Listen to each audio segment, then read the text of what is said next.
friends? My name's Aaron Ciotti. The microphone's working. Everybody calls me Ciotti.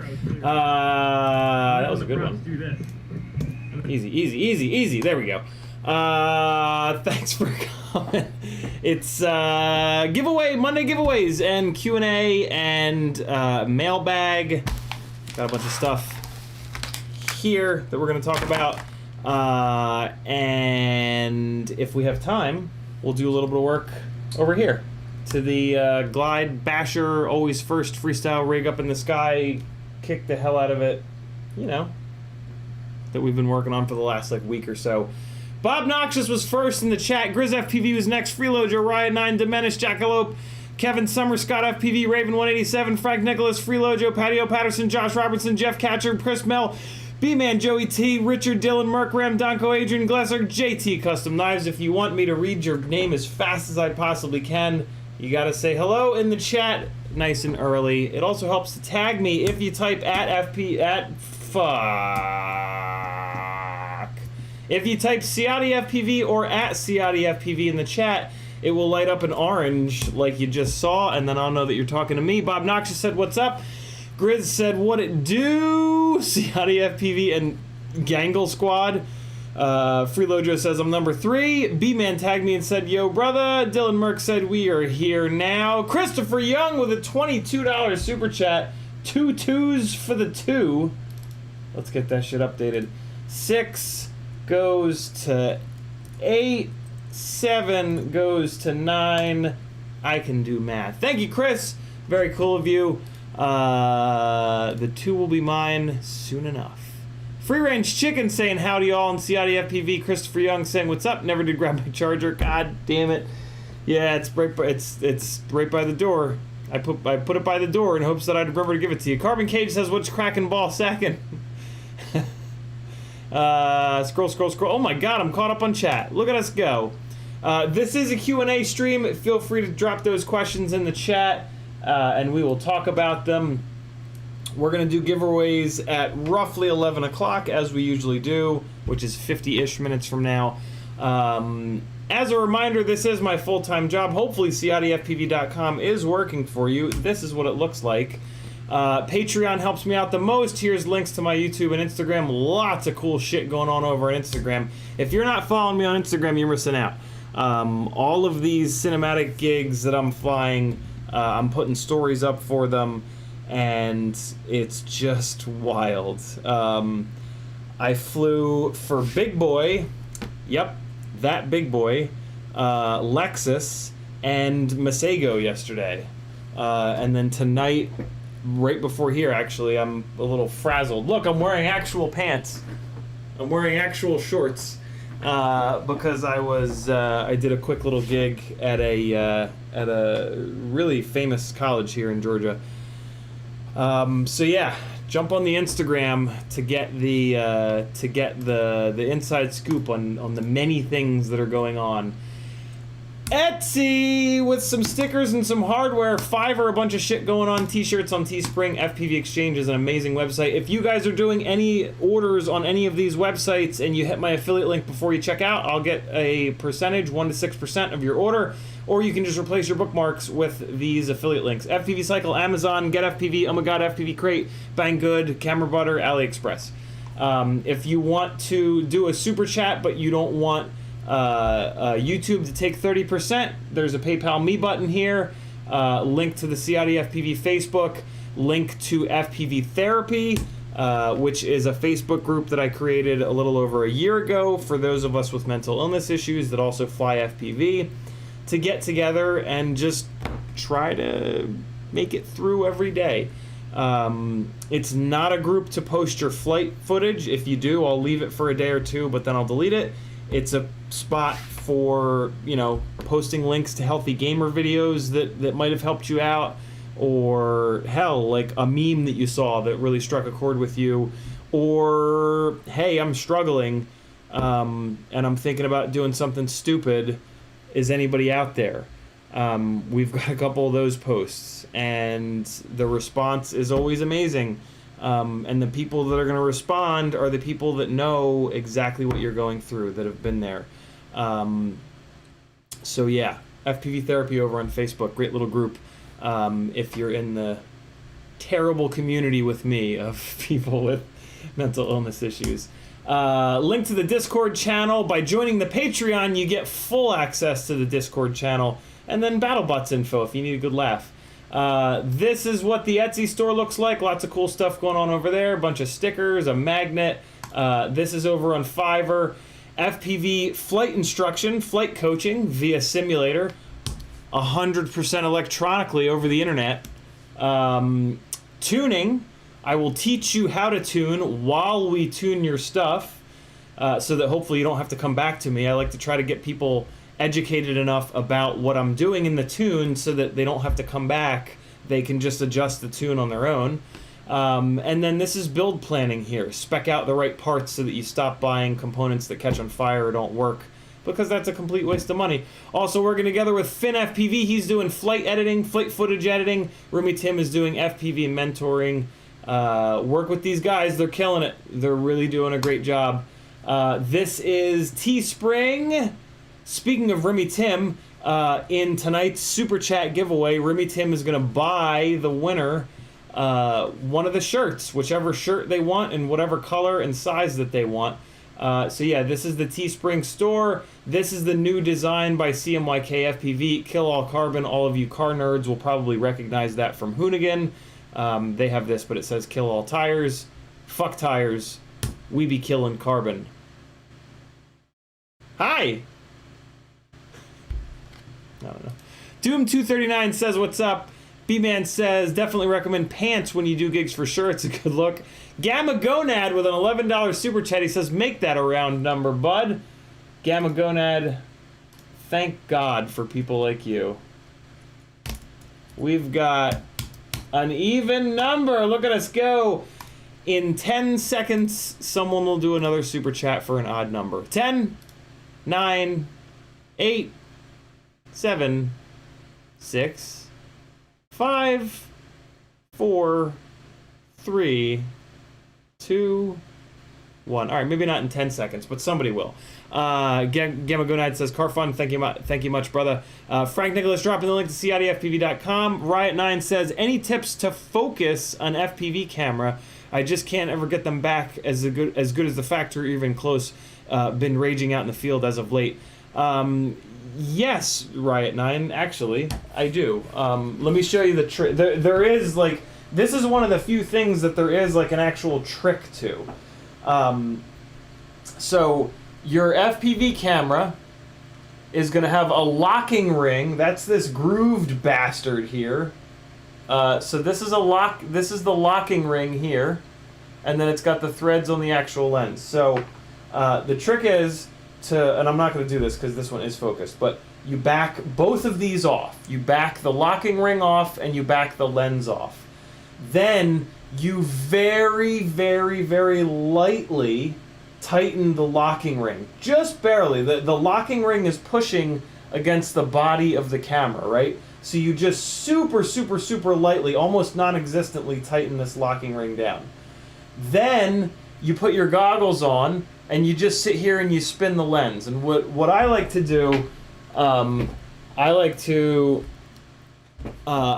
go outside and where there's a bunch of trees and like the bright sky in the background, because that gives you like a ton of contrast and a ton of like you know, dark branch, bright sky, dark branch, bright sky, dark branch, bright sky. And then you're just going to sit there and rotate the lens until... so here's the other thing, right? Like, you have to pick a distance.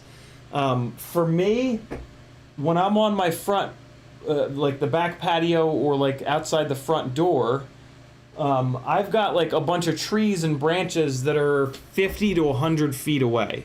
And in my opinion, that's kind of perfect. Like, analog is not great, so like focusing it for like 100 yards out is stupid, because that's all, you can't see that anyway in the analog. So that like 50 to 100 foot distance I find to be really nice, because that's when like you can really see stuff. So that's when, if the camera is in focus at that distance, you're gonna really dig it. So sit there and just spin it back and forth, back and forth, back and forth. until you get it as focused as you possibly can while you're wearing your goggles, right? And then leave it where it is, take the goggles off, and just look at the logo. Look at where the logo is as a reference point on the quad, right? Like, so like if you notice that the logo is like facing this direction, or like the R of the run cam is even with like, I don't know, the top angle of the camera or something like that. You just gotta find a spot. You gotta find, you know, like the R on the logo or the A on the logo or something like that lines up perfectly with the top of the standoff, just whatever, or the base plate. Now you're gonna loosen the lens a little bit so that you can tighten the locking ring a little bit more, and then you're gonna crank the whole setup, the lens and the locking ring. So you loosen everything up so that you can spin the lens, and you very lightly tighten the locking ring. You can't tighten the locking ring too hard because that'll prevent you from turning the lens. So you just ever so slightly tighten the locking ring, and then you figure out where you need the lens to be, and then you back the whole shit off, tighten the locking ring, and then you'll never be able to get the locking ring totally tight, and then you rotate the entire thing, and that's gonna like really lock that locking ring down, and it's gonna lock the lens in. And then you gotta check your reference point, make sure that the R in run cam or whatever is lined up with the standoff again, and then put your goggles back on and check it one more time. And if you don't get it right, just do that whole process over again. Once you've done that process like 10 times, it's like not a big deal anymore. You're just like, it's out of focus. Good to go. So there you have it. I think the thing that fucks people over is they don't pick a good so when you're focusing the lens, what you're changing is the distance that it's in focus. The way that lenses work, they have like a oh man, I used to know all the terminology when I was into photography. I mean, you could kind of call it depth of field, but it's not really that. It might just be called focal range. No, it's not focal range. I don't know. There's like, so if I focus it on a tree that's 50 feet away, the lens will actually be in focus from like 70 feet away to like 30 feet away. They have like a distance, focal depth, that's it. Thank you, slow voltage. Slow voltage. Focal depth.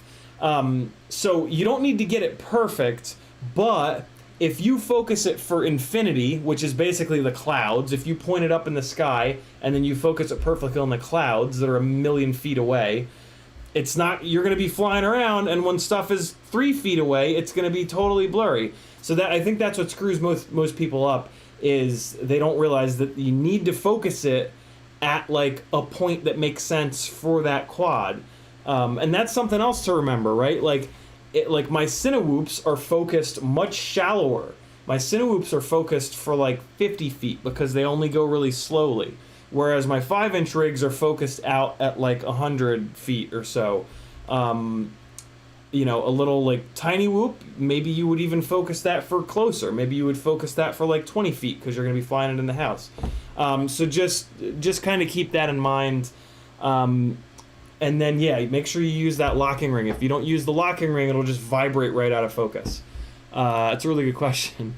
There it is. Paul McDonald, $6.67. I'm going to round it and just do a 6. Thank you. Actually, no, that's the incorrect rounding. We're going to round it up. 2307. Look at that. No, I can't do that. We got to do 2306. 2306 is the right number. No, just say no to 23. I don't think anybody makes a 2307, come to think of it. Grizz FPV says the 250 I destroyed, the AIO, the AIO didn't survive, but it took a lot before it died. Yeah, I mean, that crash looked pretty vicious. I wouldn't... A super vicious crash like that, like if anything survives, I'm happy. That sucks, Grizz. Thank you, Paul McDonald. Very kind of you to support the madness. Gamma God says, I marked the lens in the camera body with a paint marker. That's a really good idea. Like when you get... I wish the manufacturers would do that. When you get when you get your camera out of the box, just take a marker and make a line that goes through the body, through the locking ring, through the threads on the actual lens itself, and then you've got a straight line. If it ever comes out of focus, you can just line that straight line up. That's a really good idea. I did that on the stream a little bit ago with the Runcam hybrids with the HD lenses, because there's really no way to dial in the focus on the HD lens because there's no live view on that HD sensor. So that was a trick that I did on the Runcam hybrids when I was switching the lenses from one to the other. We'll see if it worked soon enough whenever I get that build done. Michael Blade says hello. Slow Voltage says focal depth. Gamma Gonad says depth of view. Riot 9 says cheers, I've been going way too close with the focus. Nice, there you go, Riot. JT Custom Knives says focal point. Yeah, the focal point is the specific distance that it's focused, but then the depth of view is, so at lower f-stops, your depth of view is small. I'm sorry, not depth of view. Hold on, let me look it up. I forget what the hell it's called now. And I can't remember what it is. Distance that lens is in. No, that's not it. It's not distance. It's not the distance that it's in focus. It's the range. Range that lens is in focus.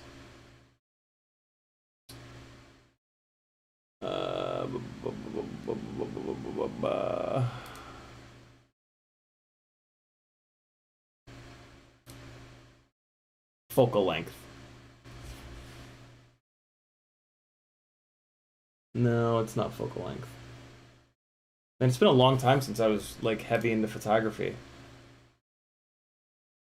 I've heard it called working distance. That's a lens working distance.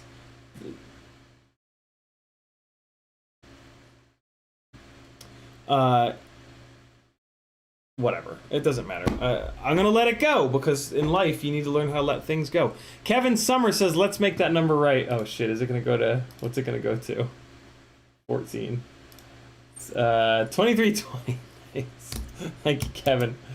2320, that's a big motor right there. Yeah. So lower f-stop numbers make that depth of field more shallow. It is depth of field, isn't it? Yeah, how shallow is it? Yeah, it's depth of field. What? Yeah.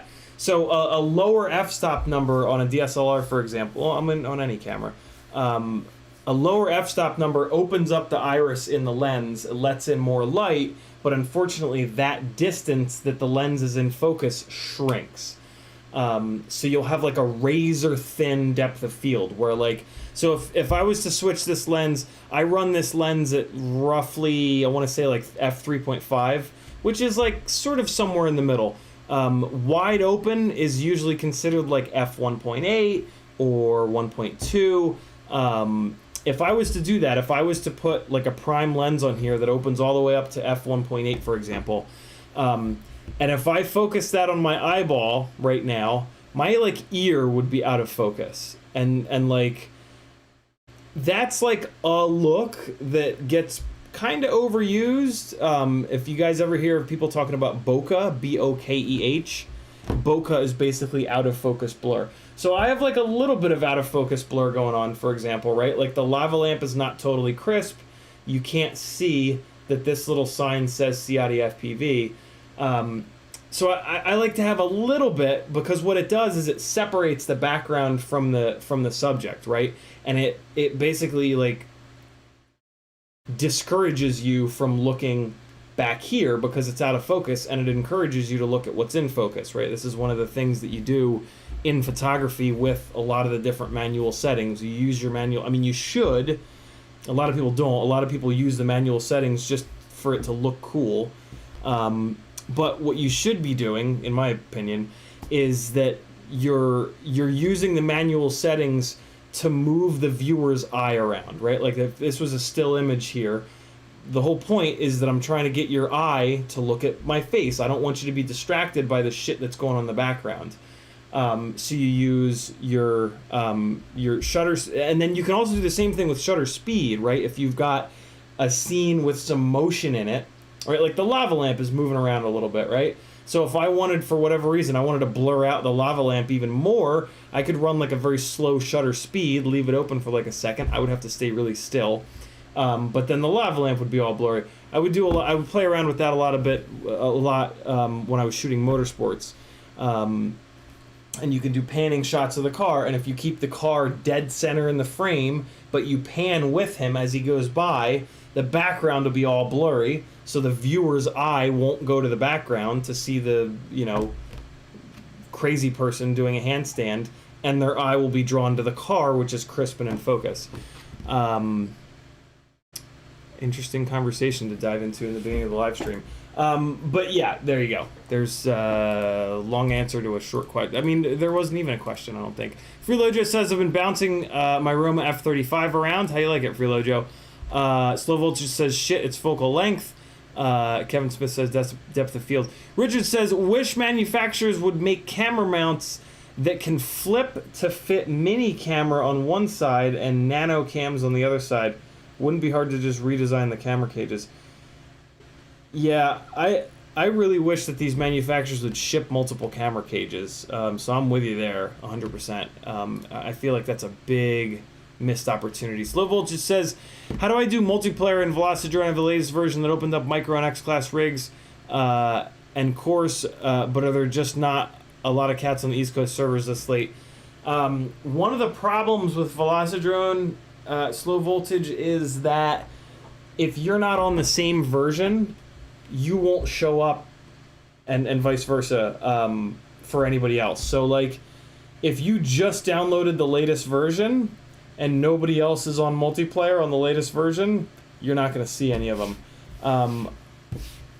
And Velocidrone has a bunch of different versions lately, so that might be what's going on. But yeah, I mean, if you just look in there, and there aren't many people on, not many people use the simulators anymore. But I think Velocidrone is still maybe the most popular one, so there's a better chance that there'll be people in there. But I typically don't see people in there when I go on. Kevin Summer says, where are all the quads that are normally on the wall, looking pretty empty over the doors? One is right here, and then the other two are in here. Because they need to, which is, so I use these 4 cubes here primarily are used as like an on-deck circle for shit that needs work done. Not completely. The top left square just has a shitload of GoPros in it right now. But yeah, like the top right square has a bunch of rip squeaks in it that need repairing. This has 2 glides in it that need to be repaired. And then this bottom left square has QX7 parts, actually. I got to pull the QX7 apart and do some stuff to it. So yeah, there's these 5-inch rigs in here, though, all they need to be is bound. But unfortunately, I have my bound buttons in a stupid location, so I got to pull the top plate off. So it'll take 5 minutes to do it. So they're in the on-deck circle. Good question, Kevin. Slow Voltage says, versions, that makes perfect sense. Thank you. You're certainly welcome. Raven says, you inspired me to do my first building dives, only with a 1S toothpick, though. I mean, your first 100 building dives should probably be with a 1S toothpick. I mean, anything sub 250, but the lighter the better. I dove buildings for over a year with just tiny stuff to get the nervousness out, to get, I mean, you just can't, a toothpick falling down from 1,000,000 feet is still gonna not hurt a fly. So yeah, really good idea, Raven. It's fun, right? It's funny how like nervous it makes you for no reason. Like you're just gonna split S over and hang out, and if you get too close, you just blip the throttle. But it's super fun. Freelojo says, comes with emu flight and tune decent, but I need to turn up my pitch and roll rate. Very cool, Freelo Joe. Gamma Gonad with a $3 super chat. He doesn't like 2320. He wants it to be 2323, and he has now gotten his wish.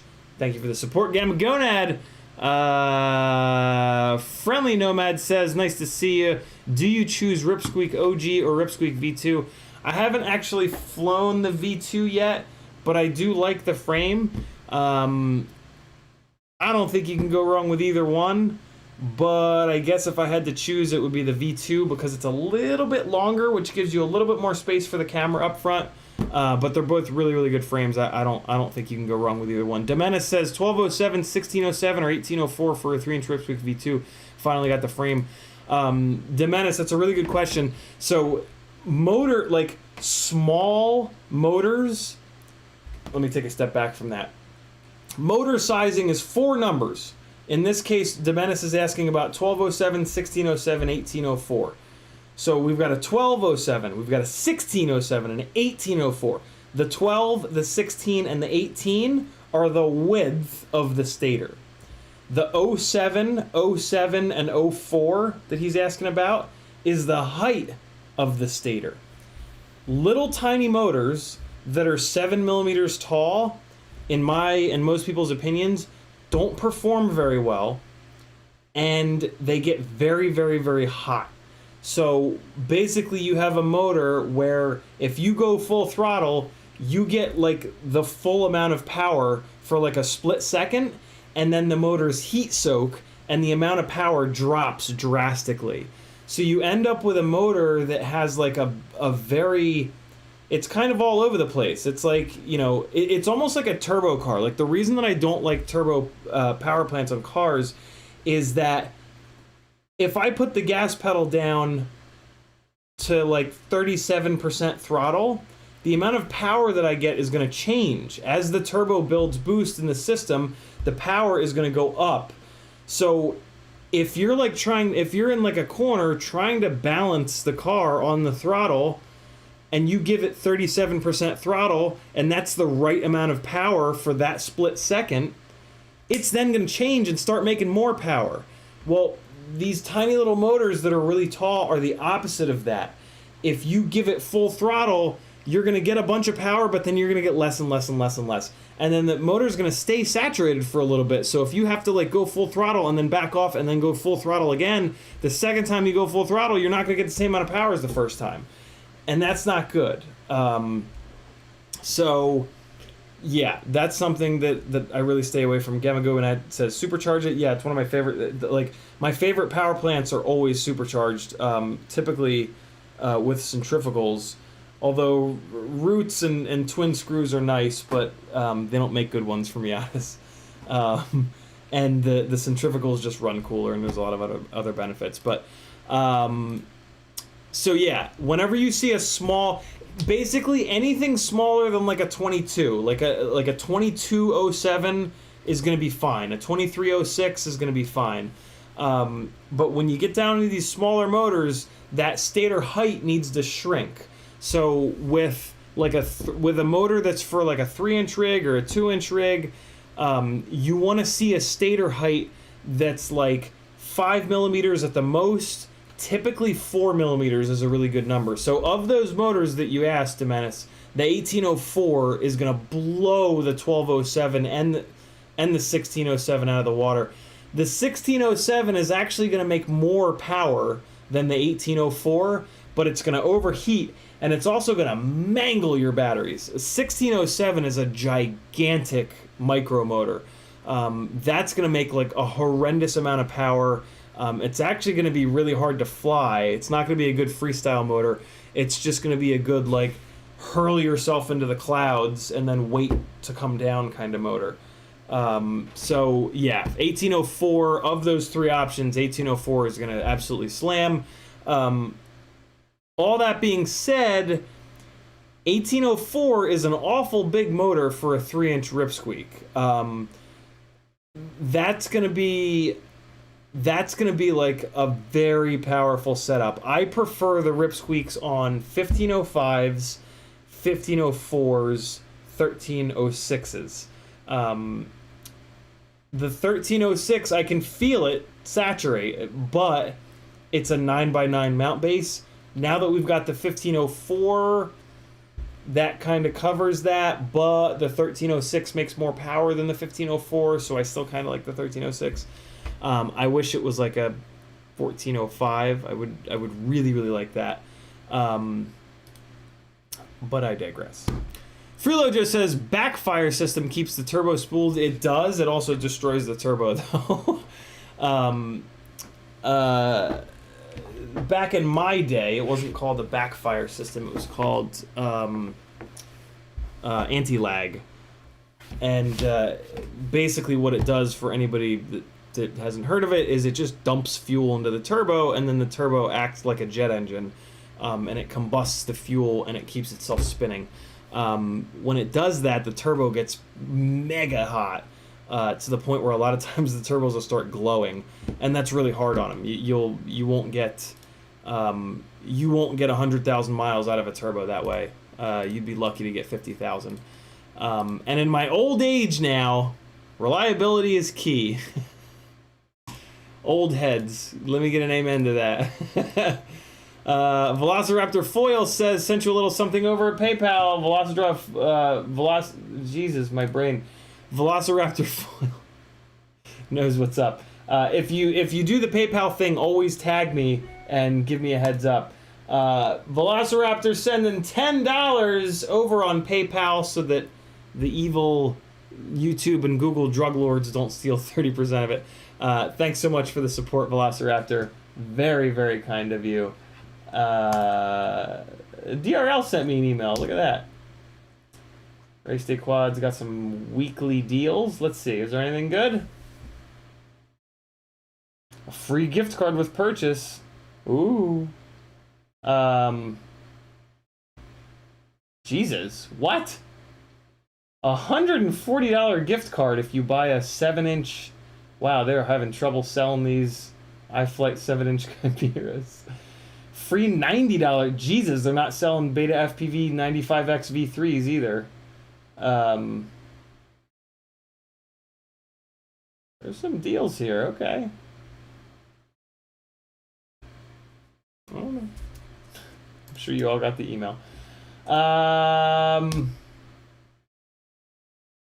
right, cool. We're good.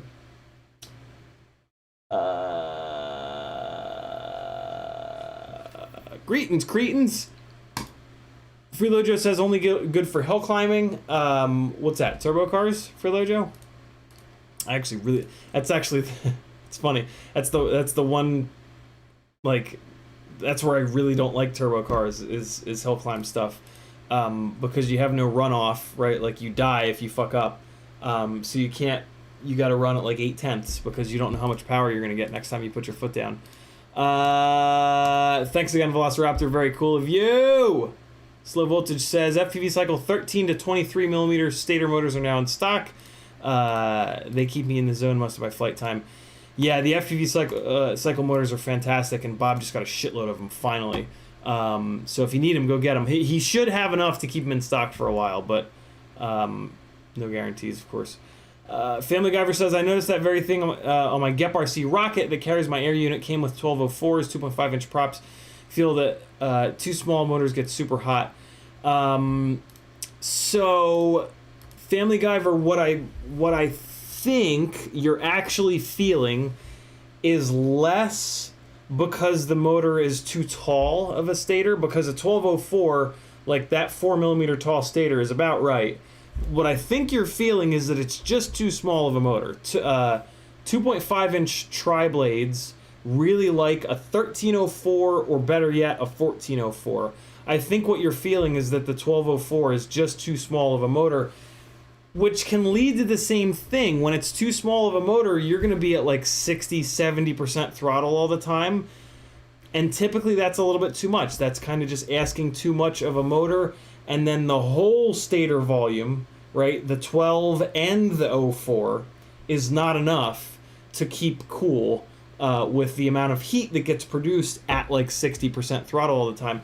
This is one of the things that I love about putting your throttle value in your OSD, because then when you're flying a rig around, if you start to feel that happening, you can take a look over and see like where you're cruising at, like, and I mean you can just like feel it on the throttle stick, but then you can get God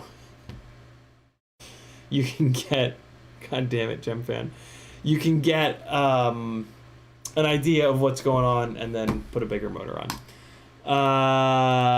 Freeloader says only good for hill climbing. We talked about that. Slow Voltage says old heads, but yo, we're still way handsome and young looking. We're trying our best, man. We're trying our best. Freeloader says anti-aging. CiottiFPV. Raven says my dream car, A86 4AGZE twin charged. Oh god, the 4AGZE is stock supercharged. Twin charging is rough, man. Twin charging is a bitch to get tuned right. The changeover between the supercharger and the turbocharger can be a nightmare. I've seen it done a couple times. I've seen it done on a couple really nasty Terminator Cobras, actually, which don't really need it. They have enough displacement for it, but yeah. Freeloader just says anti-lag. Oh, right, yeah. Anti-lag is great for hill climb. Yeah, because you're only in it for about 60 seconds at a time. But I mean, you would use it on the street all the time. You know you would. I would use it constantly. I'd be going through turbos like fucking tires. Richard says, I drove my buddy's Turbo Mazda 3 hatchback. Turbo feels like a power band on a two-stroke motorcycle, but in a car it was fun. It is fun. Fun is the word for it. Turbo power plants are very, very fun. They're just typically not as fast as an NA or supercharged setup that makes the same amount of power. Doom says, is it just me or the stream lagging? I have 0 dropped frames, so I suspect it is just you. Chuck King FPV says, just got a BQE bot AFX. Any opinions on 2207.5 2108S? I don't know what that 2108S is. Is that the KV? 2108 KV? That is a big-ass motor. My opinion is that is a big-ass motor. For me, a regular 2207, not a 2207.5, is still too big of a motor. In my opinion, for freestyle flying, 2306 is the right mix of not having too much power that you sacrifice throttle resolution, but not having too little power that you can't pull out of big dives or just, not having enough power. 2306s make a ton of power nowadays. I really don't understand why anybody needs more power than what a 2306 provides, other than if you're flying a horrendously heavy build, like a 750 gram build. In that case, I don't think the build should be that heavy. Like, I really don't. I don't understand why anybody's flying anything over 700 grams, to be completely honest. But yeah, it is what it is. So there are my thoughts. If 2108 is the KV, that's also a ton of KV. That's like a 5S KV. So if you go with those motors, I would really motor limit them down quite a bit on 6S. But yeah, I would stay away from a motor that's that big. That's just, I mean, here's the thing about motor limiting, right? Like, if you're gonna run a motor that has more stator volume, and you're motor limiting it down because it has too much stator volume, that's not a good idea, because you're carrying around extra weight on the ends of the arms in the worst possible location for no reason. The reason to do motor limiting is because you're running a little bit too high of a KV, not too big of a motor. You want a motor with a stator that's as small as possible, because that's going to be as light as possible, and that's going to make the rig fly better. The PID tune doesn't have to work as hard. There's a million benefits. But then you want a little bit too high of a KV so that you can motor limit that down and give yourself a little bit of headroom, so that if you do need a little bit of extra power to really max that power out, or if you want to run a really low pitch prop, for example, and still get some power out of it, you can motor limit back up to 100%, get yourself that extra RPM, and away you go. Chuck King says, yes, KV, awesome. Thanks, it's around 800 grams with a GoPro. Oh my god. That's really heavy. To be super honest, I would get the rig. I would lighten the rig up. Just look at every part of the rig and figure out where you can save weight, because 800 grams is too much for a 5-inch propeller. At 800 grams, you would want to be on like a 5.5-inch propeller to get that nice float that we get from 5-inch rigs that are 600 to 650 grams. But that's just me. If you guys like the way that a rig feels when you come off the throttle and it's like an anvil falling out of the sky, then an 800 gram rig on 5-inch props is going to work totally fine. At the very least, I would be wanting to look at the 5.2-inch props, kebabs, on a rig that's over like 700 grams, which is basically the reason that that Bob made those 5.2-inch props, is because all of these 5-inch rigs are getting heavier and heavier and heavier, but the props aren't getting any bigger. You can think of the props like a parachute. When you come off the throttle and you're at 0 throttle, the props are still spinning, so they're still disturbing the air. So the rig is moving with this big disturbance of air. The bigger that disturbance of air, the bigger the parachute. So when you come off the throttle and you want that throw, the size of the propellers is what kind of... And then it also happens when it's falling. That's where I really notice it. It was when you come off the throttle, how quickly the rig comes down and slams into the ground. The bigger the propeller, the more float you're going to get. Think like a toothpick, right? You throw a toothpick up into the sky, you come off the throttle, and you go make a ham sandwich while you're waiting for the goddamn thing to come down, because they don't weigh anything, but they're on a big-ass 3-inch... 4 big-ass 3-inch propellers. Chuck King says, sorry, slightly over 715. That's much more realistic. 800 is nuts. But I've heard it before. I've heard of people with 800 gram 5-inch rigs. I'm like, oh my god, what is happening? All right, let's do a little bit of...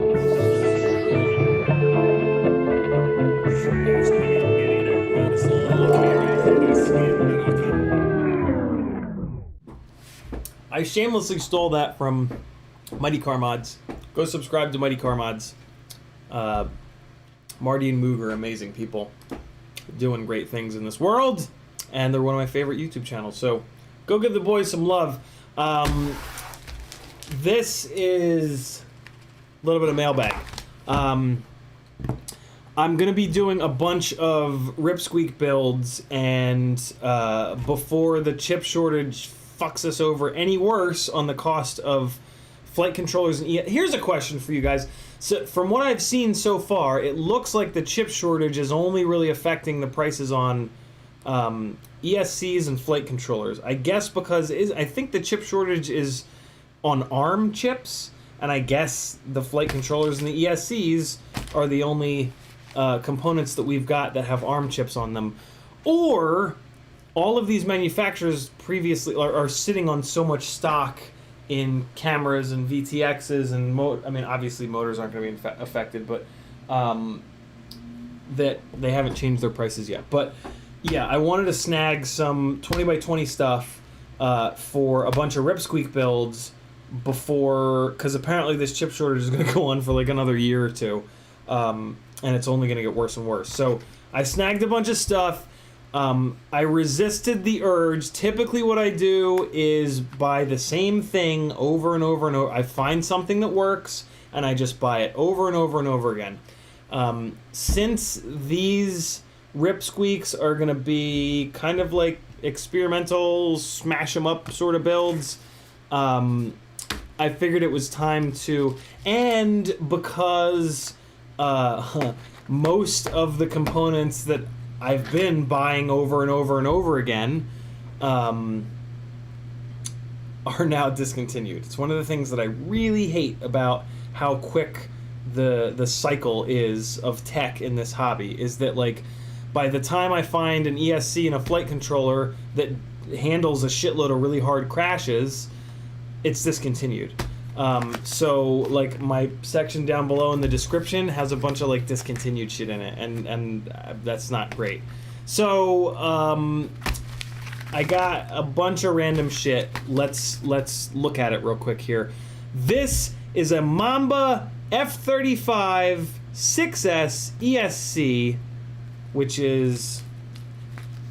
says D-Shot 600. Usually when they say D-Shot 600, that means that they're BLHeli S. Let's take a really quick look at this guy. So, what do we have here? Target channel 40. Yeah. All right. So I'm pretty sure that this is BLHeli S. I'll figure it out when I hook it up to BLHeli for the first time. So this is a 20x20 ESC. What I like about it is that it takes up to 6S.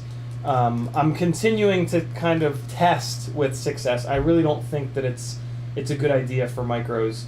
I think 4S is the way to go. But this will take 3S to 6S. It's 35 amps by 4, and that's really all that matters. It's got current and telemetry output, which is kind of rare for these little 20x20 ESCs. And then it's got ground, full voltage, and then ESC 1, 2, 3, 4. It uses the tiny little FETs like all these guys do. It's got 1, 2, 3, 4 of the little rectangular capacitors on here. It looks like two little tiny ones. And then let's see what it's got on the top. On the top here, it's got two more of these rectangular capacitors. There's the little shunt resistor for the current sensing. It looks okay. I mean, it's really hard to tell until you start crashing them. So that's what I'm going to need to do. It's got, the pads look nice. There's a good gap in between the pads. And then they've also put the little grooves in the side, the little half circle cut guys, which I really like.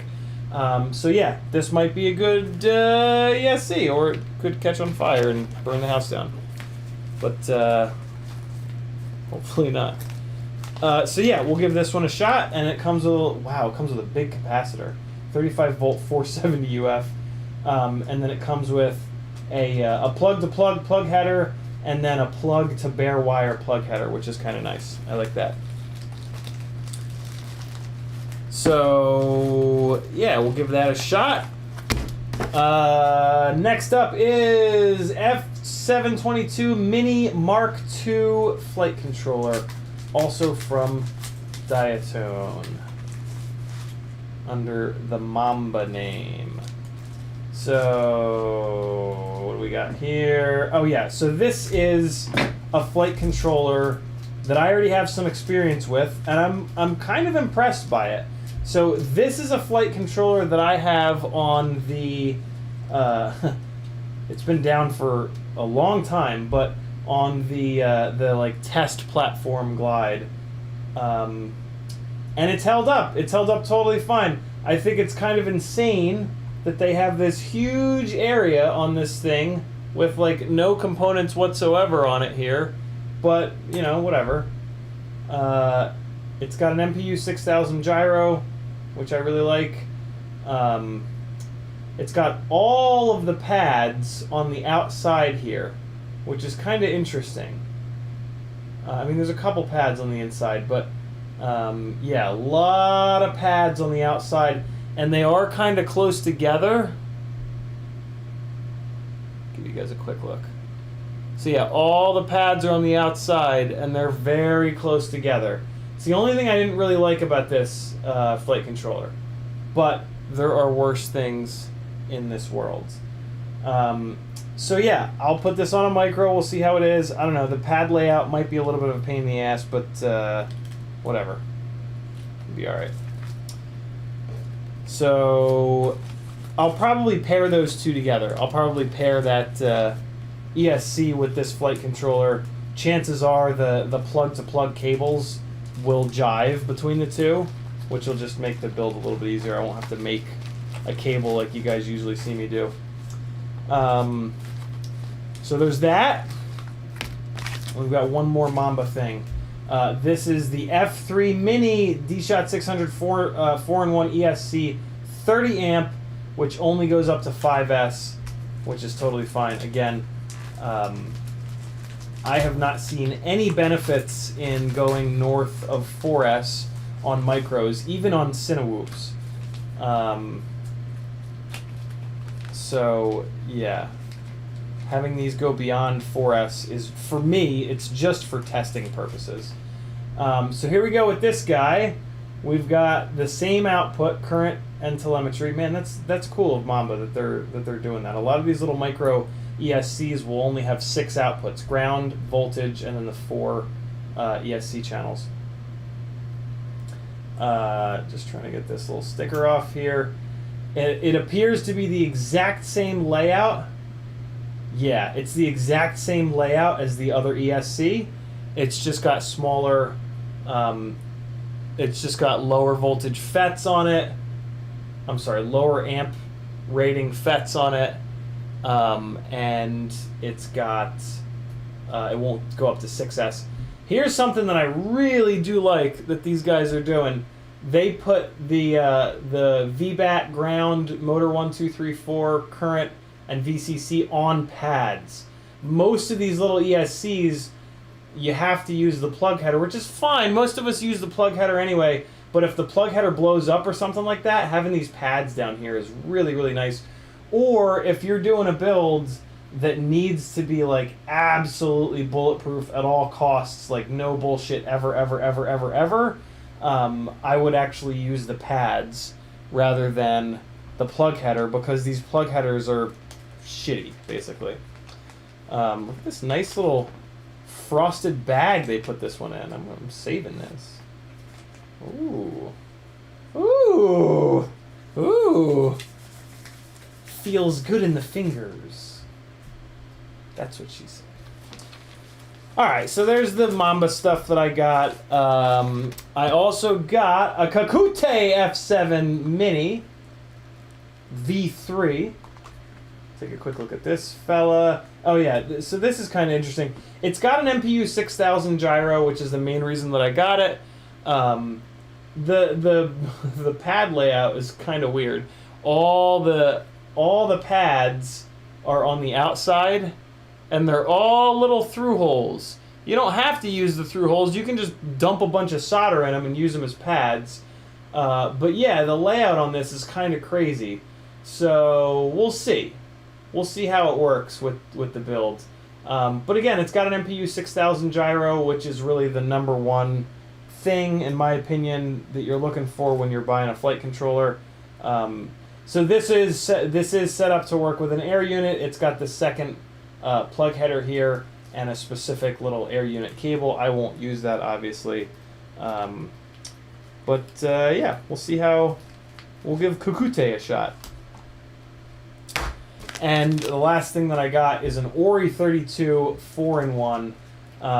This is kind of like an OG 20x20 4-in-1 ESC.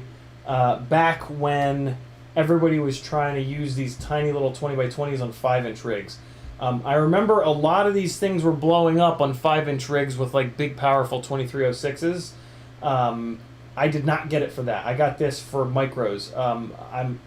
I might put this into one of the Cinewhoops. Oh, where the hell's the other? I also got another Acon V1 20x20 for one of my Cinewhoops. I think I'm going to put this in the other Cinewhoop because it's a really nice looking ESC. It's got a little bank of 8 of the little capacitors down here, which is great. And then the FETs are all together. Oh, and there's a shitload more capacitors here. So we had 8 on the bottom. So we got 9, 10, 11, 12, 13, 14, 15, 16 total. That's a really good number of those little rectangular capacitors. So then it's got all the FETs in the middle here, and they actually give you this little heat sink and a piece of the heat transfer tape. So, I mean, realistically on a Cinewhoop, I probably wouldn't need this heat sink, but I mean, I'll throw it on there. What the hell? Oh, look at that. It's got 4 shunt resistors, so it can monitor the current on each motor individually. That's pretty slick. Yeah, this is a nice looking little ESC. The pads are all here. Is that an FR Sky logo? Am I seeing that right? That's an FR Sky logo, isn't it? Certainly looks like it. Maybe it's not. Yeah, I think this will be really nice in a Cinewhoop. I absolutely would never, ever, ever put this into a 5-inch rig. That's absolutely insane. But yeah, it's BL Health 32. I don't know what amperage it is. It's probably like a 30 amp or 40 amp, but whatever. It'll be fine in this interval. So yeah, there's your every so often installment of mailbag. I've got a mailbag for you. What are you gonna do about it? It's 11:02. Time for giveaways. No, let me get caught up on chat real quick. We're gonna get caught up on chat and then we're gonna do the giveaways. Where are we at? Freelojo says that all of his Diatone ESCs have been solid. That's really good to hear. Freelojo says Diatone F722 Mark II, no BB. Oh, no black box? I didn't look at that. That's annoying. That's really annoying. God damn it. Demenis with an $8 super chat. He says, screwing the number up so someone else has to fix it. Thank you, Demenis. We're going... Oh, he fucked it up bad. We're going to 31. Oh, that's such an ugly number. Freeload just... Oh, we got that. Come on. Where we at? Austin Jennings says, what do you think of the Hack RC flight controllers? I've never run one of them. Hack RC, I haven't heard terrible things about. I also haven't heard great things about them. I do have something Hack RC somewhere. I think it's an ESC. It might be on one of the Cinewhoops. I don't think they're bad. I don't know if they're good. I would like to try them though. We'll see. Brandon's Baked Bean says, "What are we gonna do when the MPU 6000s dry up?" I'm gonna be angry. I actually got a couple Talon F7s without the MPU 6000 to see. I don't know. What I really don't like about the 32K gyros is that the gyros are already the weak point for us,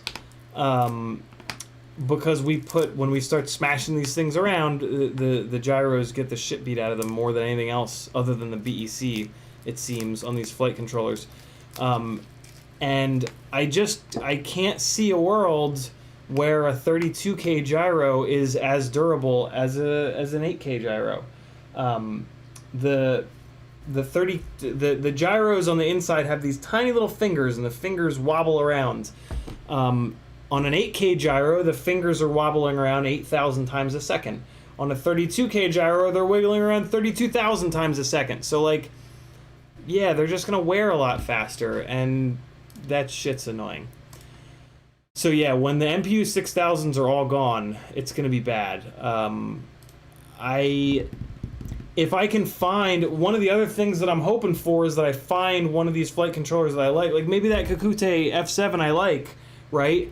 If I figure out that I like it, I'm gonna buy a dozen of the goddamn things, so that I just have them for as long as possible.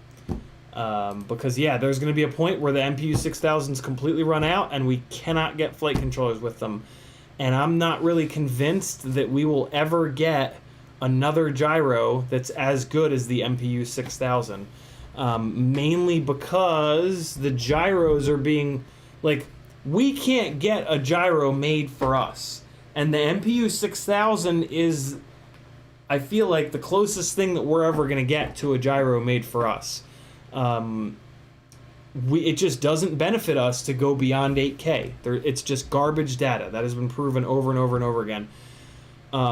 But bigger numbers are better to most people. So, yeah, it's gonna suck. But apparently, the new 32K gyros are not that bad. But, you know, I like to run stuff that's good. I don't like to run things that are not bad. Freeload just says the space on the MK3 has black box. Well, shit. Did I get the MK3? Ah, it's the ESC. Of course not.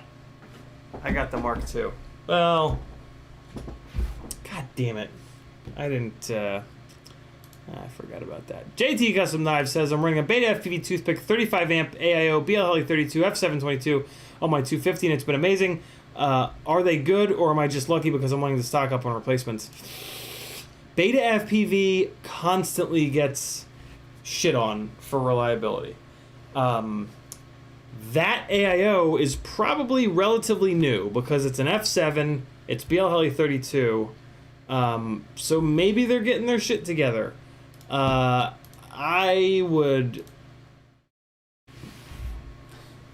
don't know. AIOs are already really expensive. Now the prices have gone nuts. I wouldn't. I would definitely not stock up on a Beta FPV AIO, but that's mainly because of the experience that I've had and from what I hear. You know, if you go up to bat 1,000 times, you're probably going to hit one home run. And maybe that's the AIO that you've got right now, JT. Maybe not. Maybe they are all good, but I don't know. Yeah, I don't know. I'm at a bit of a loss with AIOs. Like I'm tempted to try them again. I have a couple. I have a JHE MCU and I have a Beta FPV. The Beta FPV AIO was sent to me. The JHE MCU I got really cheap. I'm sure that they're gonna blow up because they all do. Apparently the Beast AIO was good, but then Kebab said he's seen them all start to blow up now that people are actually crashing them.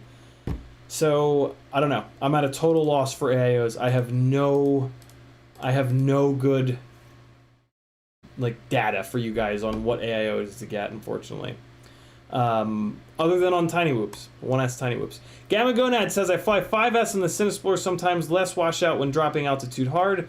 So that's basically what you're seeing there is by going 5S, you're giving yourself more RPM out of the motors. If you had motors that were a higher KV and then you were running them on a 4S, it would give you the same effect. It's always important to really understand that. Yeah, like 5S and 6S, they don't necessarily like they're not gonna like necessarily make more power. On a micro, on anything smaller than a 5-inch, let's say that. On anything smaller than a 5-inch full fat freestyle rig, the motors are the limiting factor, not the battery. So going from 4S to 5S to 6S doesn't do anything because the motors heat soak and saturate before the advantage in the extra voltage is going to help.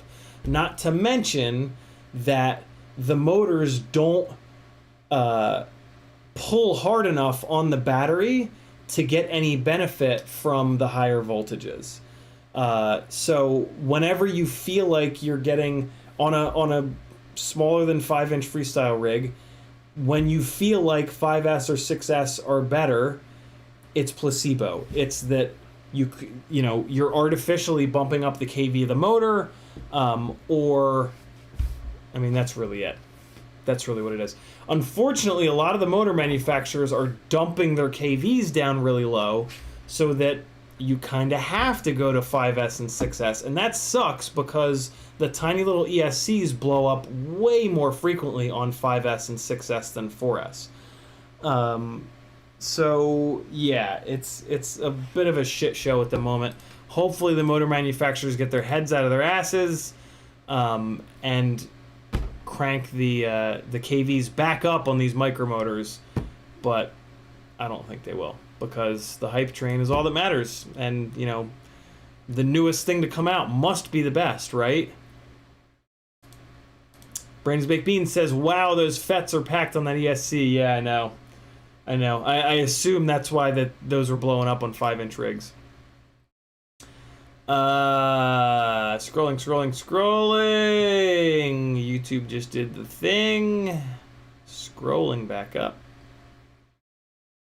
Brains Baked Beans says that is the FR Sky logo. I thought so. I don't know. They probably teamed up with. So the Ori the Ori ESC is made by Airbot. Airbot makes a lot of the electronics. They whitelist a lot of the stuff. So maybe, yeah, maybe they were working together with FR Sky. It's weird. Rob Axelson is in the house. He says, "Hola, amigos."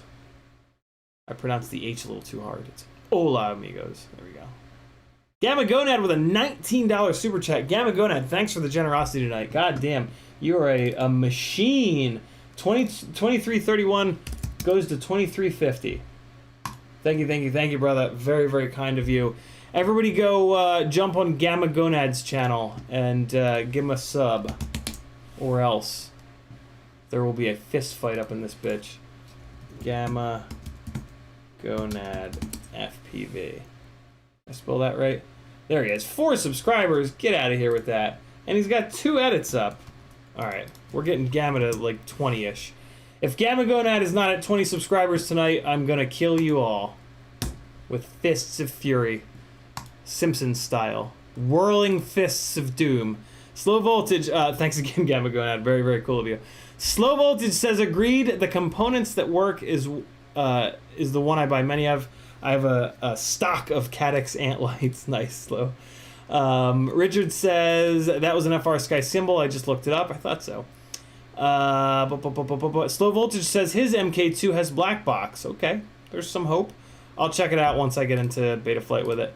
Slow Voltage also says, thoughts on F-35 flight controllers. I'm able to tune BF3 point whatever. I might stock up on the older hardware.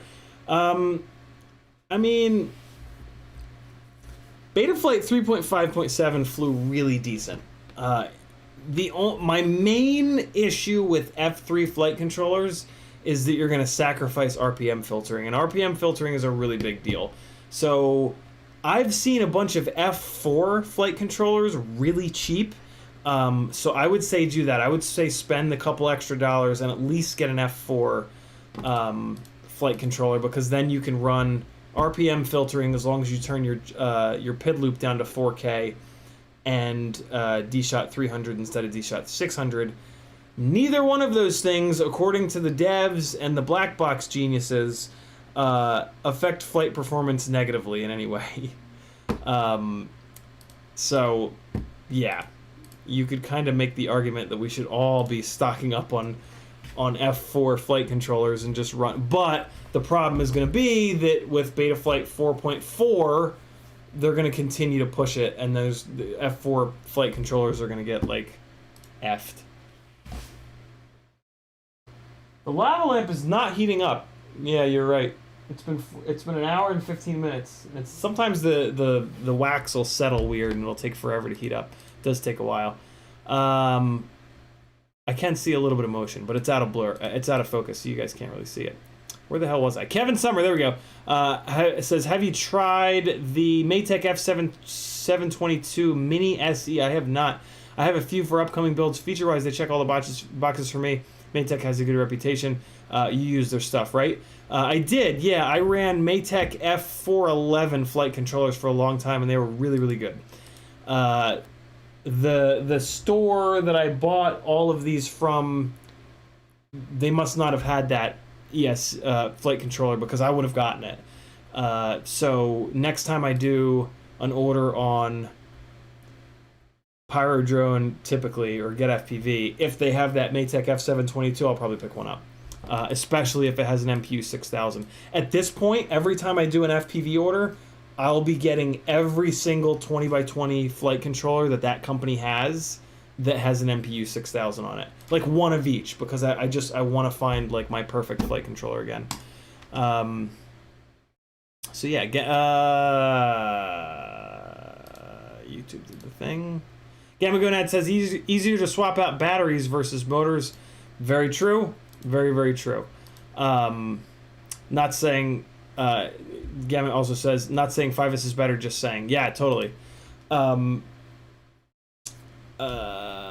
It's a very common misconception. That's I wasn't picking on you, Gamma Gonad, at all. It's just a super common misconception that 6S is always better, 5S is always better, you know?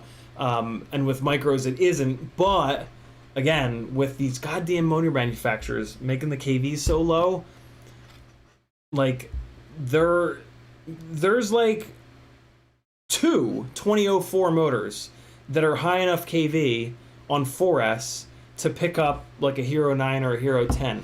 That's ridiculous. Like, luckily one of them is an Axis 2004, which is probably the best of the 2004s. But yeah, it's absolutely insane that there's like 20 different 2004s out there, but they're all too low of a KV for 4S. Like, that's ridiculous. It's really, really, really frustrating that that the hype train is just, yeah, completely ignored the fact that 6S is really hard on these little tiny ESCs, and like, we already have issues with all these AIOs blowing up. Hey, here, okay, so if you've got an AIO, for the love of God, don't run it on 6S. The Axis 2004s are 3750 kV, I believe, slow voltage. Chomper FPV's in the house. What's up, brother? He says, what's up, everybody? Great new edit. I freaking loved it. Yeah, I've got a new edit. It's, man, January of 2020, pre-pandemic. I went up to Charlotte and flew a really cool little spot. I flew a shitload of batteries, and then the edit got like kind of out of hand. The sky was kind of nice. The location was good. I flew a bunch of batteries, so I had a whole bunch of like really good footage to work with. So I started that edit way back when, and it was just like the edit that would never end. Every time I would go in there, I'd spend like a half an hour, and I just got like really, really out of hand. I've probably got over 20 hours in that edit for no reason. I should have just half-assed it and just got it done. But I think what happened is, like, I got a little carried away with the editing early on, and then I didn't want it to like have all these fancy, like, really well-placed edits in the beginning and then just be shit for the rest of it. So I had to like kind of finish strong, I guess you could say. But it's finally done, and it's up on YouTube, and it is the third installment of FPV Time Machine, which is basically when I have flight footage that's like over a year and a half old, I label it as FPV Time Machine. I don't know. It makes me smile. If you don't like it, suck it. Gamma Goodhead says, shit channel, plenty to add, just lazy, we'll add soon. What's a shit channel? What do you mean, Gamma? Right, 9 says, the subscription page now does the thing. I can't scroll down more than a day or two before getting scrolled back to recent. Sucks if you miss a day. Way to go, YouTube. Way to make your most frustrating shit now happen in more than one place. Chris Croft says, JYE, one of the ELRS devs, said there's going to be a massive LoRa chip shortage coming. Oh my god. So Ghost, Crossfire, and even Tracer will be affected. Glad I'm on Crossfire. Hey, by the way, turning off dynamic power really seems to have fixed all those Crossfire problems that I was having. So, in my opinion, do not, under any circumstances, run dynamic power on Crossfire. What I think happens is that it doesn't react quick enough. So, like, if you drop below grade for a second, it won't react quick enough and turn the power up, and you just fail safe and die. Good info, Chris. Thanks for sharing that. Friendly Nomad says, what's your preferred GoPro, Hero, 7, 8, 9, etc.? The 10. I'm waiting on... Oh, shit. Spuds is going... one of the local producers that's brought me on for a lot of work in the last couple of months, him and I were talking about... We were planning on... when the 10 came out, we were gonna do a Ciotti. He was gonna do a CiottiFPV crashes his GoPro, you know, for like the masses, and we were gonna go out and break the Hero 8. Like, Well, when that idea at first it was like great, and then when I started thinking about it, I was like, well, shit. Like, what I was thinking is that impossible dive in Buckhead, but the problem is when you wreck a GoPro, you lose the last like 10 seconds of the footage, so it wouldn't work. Like, we would have to fake it, right? Like, I would have to run it into something softly as the like breaking it. But it would still kind of work for the shoot, because we would go out and I would fly something that is really difficult and would cause me to crash, and like hopefully I could get like a soft crash in as like a safety, and then we just ramp it up and ramp it up and ramp it up. I was actually really looking forward to doing it with a drift car. There was supposed to be a shoot that fell through with a drift car, and what I was going to do is just pummel it into the back of the drift car. The rear bumpers get annihilated. So I was going to really hammer it into the back of the drift car, and then that could be the, Ciotti breaks his GoPro or whatever. And then we could just ramp it up from there. Like, I'm sure, like, I've hit the back bumper of drift cars before. The GoPro doesn't break, but I could just get really nuts and like maybe try to fly under the damn thing, or like God knows. So yeah, at this point. But he got brought on by Rico Nasty for like a 2-month gig, so he's gonna be out of town for 2 months, and I don't necessarily know if I want to wait 2 more months to switch from the 8 to the 10. So I don't know. Maybe I'll just go out and do it on my own. Maybe I'll just go out to that impossible dive and send a rig down it and see what happens.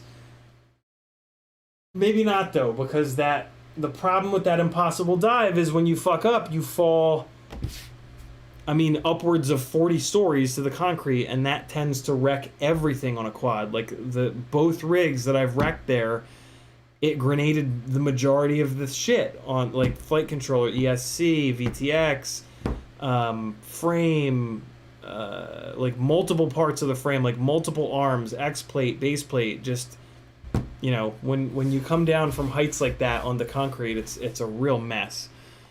So yeah, I don't know. We'll see. The Hero 8's been fantastic though. I've been really happy with the Hero 8. I'm not loving that the Hero 10 is quite a bit heavier, but it does 5K and it does 60 frames in 4K, which is actually really, really nice. Having to tell a director that they need to pick either 2K 60 or 4K 30 kind of sucks, because they always want 4K 30. But here's the thing. Now that whole conversation is going to be, what do you want, 5K 30 or 4K 60? So it's going to kind of be the same. Whatever. JT Custom Knives is running 6S on the Beta FPV 35 amp AIO. Now I'm second guessing my choice. It's running 5147 props on 2004s. If that AIO holds up for any length of time, I'm pretty impressed. That's a setup that's gonna, that's a shitload of propeller for a 2004. Damn. Family Guyver says, how about the Beast AIO supposed to run 5-inch on 6S? Would that be too much for an AIO? Family Guyver, from what I'm hearing from Bob Ruge, once you start crashing those Beast AIOs, they blow up like all the other AIOs. So he told me that he can't even recommend that anymore. So I don't know. More than just the reliability, there are a lot of other things that I really don't like about AIOs. Very susceptible to electrical noise. The gyro is on a PCB that's being like basically hard mounted, which is not good. So I still don't like AIOs top to bottom, but Raven doesn't want me to fist them. Gamma Gonad says, channel's all old videos. I actually just added one, so if anybody happens to sub, they just have to look at that garbage. Still uploading, Gamma Gonad says. Well, maybe this will be Gamma Gonad's push to upload more stuff. There, I didn't fist you, I palmed you. Rob Exton says, simple naked GoPro 10. Yeah, but then you can't crash. The naked GoPro thing is just a nightmare, in my opinion, because like you crash and they tend to blow up. Everybody I've ever talked to about the naked GoPro says, like, yeah, it blew up on the first crash. And like I just that doesn't work for me the way I fly. Family Guyver says GoPro 7 brick, thinking of upgrading to a Hero 8, good enough, don't have a lot of money. Yeah, I would if you're trying to save money, I would absolutely say go with a Hero 8 instead of a Hero 10. That $100 difference is bullshit. I would only recommend going up to the 10 for the extra $100 if you're in a situation like I'm in where you've got directors that are looking to mix your footage with red footage that's coming out at 5K, and they just can't get over the numbers. Realistically, like, the difference in footage quality between an 8 and a 10 is probably almost imperceptible to 99% of people, but trying to convince producers and directors of photography of that is like trying to piss your name in water. Kevin Summers says, have you seen the CL Racing F7 AIO with the huge FETs on the back? They're huge. Really? I have not, Kevin. But again, it's an AIO, so like that's great that it's using the bigger FETs, but it's still an AIO. It's still like a bad platform in my opinion. If they did a 20x20 ESC with those huge FETs, then I'd be really interested. Steadfast RC. All right. Stop tagging me for a minute. I got to do the giveaways, and it's 11:30 already. I do the giveaways when I get caught up in the chat, so hold off on tagging me, guys. Steadfast says, what's your favorite 3-inch sold by RDQ or Pyrodrone? Steadfast, I don't know any of the bind and flies. None of those companies send them to me, and I don't make enough money to buy all the bind and flies and test them, so I have no idea. Everything that I build is from scratch. There's lots of live streams talking about, like, the builds that I do for myself on the live streams here have all my favorite parts and pieces. So, and down below in the description, I also have some of it sold out, but yeah. My favorite components are down there. Kitten's coming to say hello. Robox says, simple, don't crash. Yeah, just don't crash. Just don't even fly at all. Just don't fly. Just build your shit, put it on the shelf, and that way it'll be safe.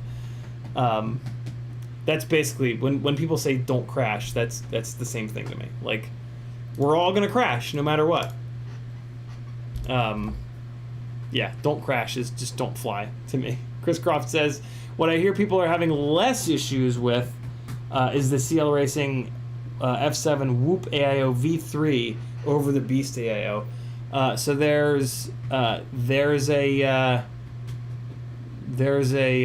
some good tech for us. It looks like maybe the CL Racing F7 AIO is not a huge steaming pile of shit, but it still has a lot of other problems that AIOs have. And so I will continue to stay away from them. Frank Nicholas says, if you have a GoPro subscription, $49 per year, it's $100 off of the GoPro 10 plus accidental damage repair plus unlimited online storage. So does that mean that they're selling the 10 for $300? I think I remember seeing that ad, and I think that $100 off of the GoPro 10, I think they inflated the MSRP $100 more than what you pay for it in Best Buy. So I think, after the $100 off, it was the same price as what you get it from Best Buy, but I could totally be wrong. Demenis says, do you have a red camera drone, or have you flown anything like that? I have flown a lifter, but I haven't built a lifter yet. There's a chance that you might see me building one sooner than later. I'm really trying to not, because it's just, the main issue is that the batteries are like $300 to $400 each, and I just don't have the budget for that.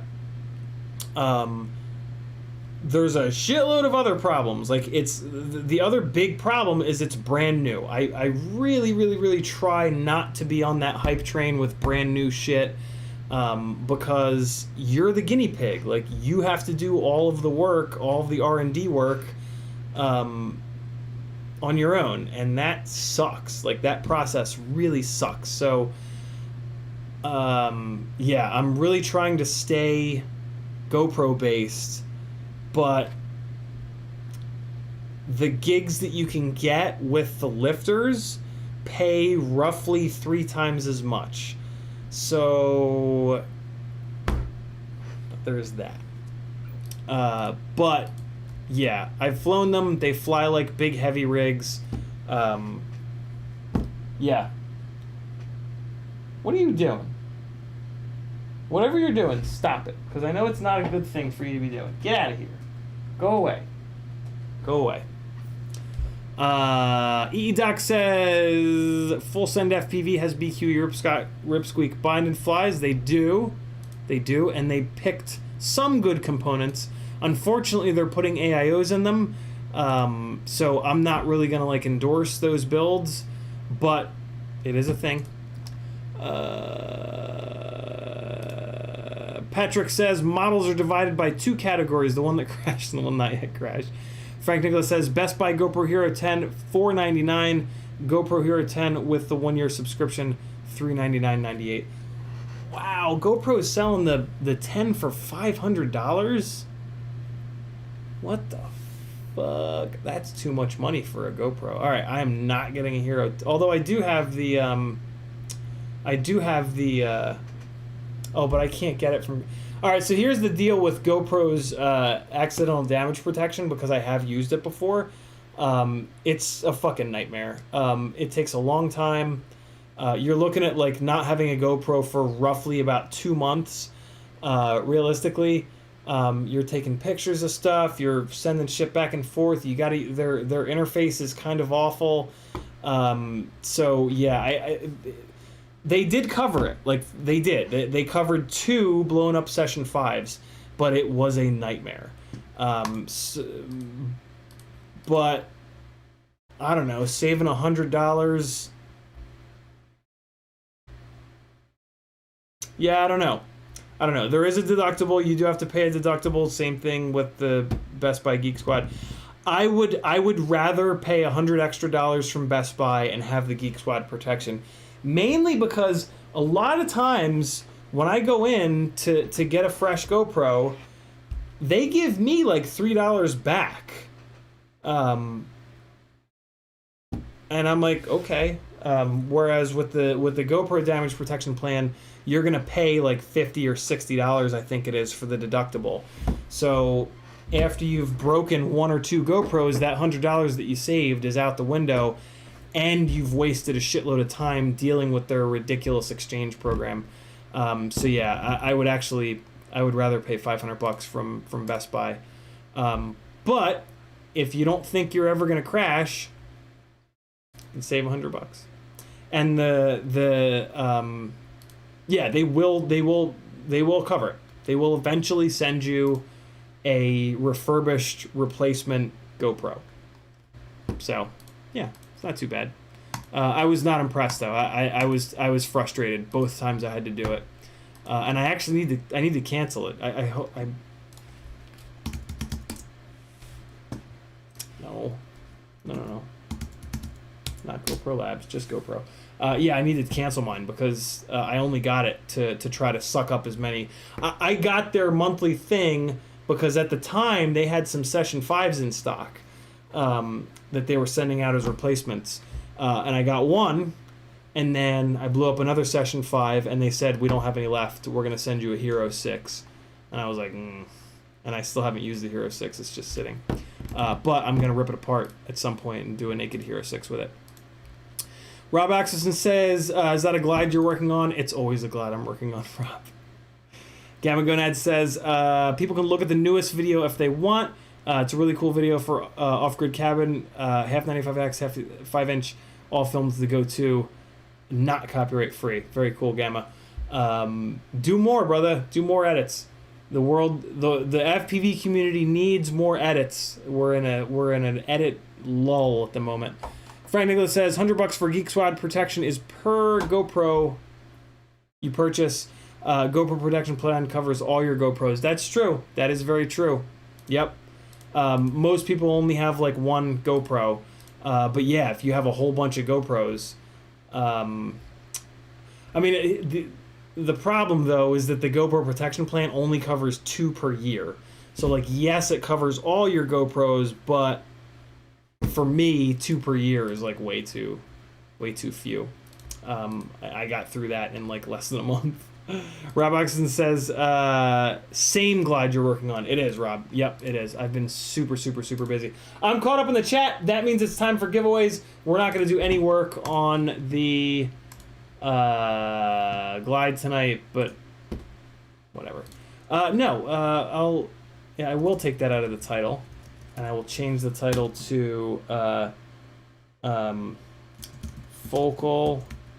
No. Lens focusing tricks. What else can I add to the title of this? I've got 39 more characters. What's 1 or 2 other big things that we've talked about here? Slow Voltage says, I got edits, same my name. There you go. If you guys want edits, look up Slow Voltage. B-Man says, you have a limit on how many GoPros you can turn into Geek Squad. Nope. Cricket is knocking on the door of like 100 at this point. So yeah, there is no... there seems to be no limit. AIOs, good one, Chris. AIOs suck. And then one more. B-Man has gone through 10 plus this year alone. Good work, man. Good work. All right, cool. And if somebody comes up with one more. Giveaways, here's how it works. 3 giveaways are Patreon-based. 1 giveaway is Super Chat and PayPal-based. We're going to do the Patreon giveaways first, and then I'm going to handle the other ones. Family Giver says, just started edits in Yosemite. What was I saying? Yes, while I'm doing the Patreon edits, when I'm doing the Patreon giveaways, I gotta put people on the wheel. There is, for those of you that are patrons, my brain just took a huge shit on me.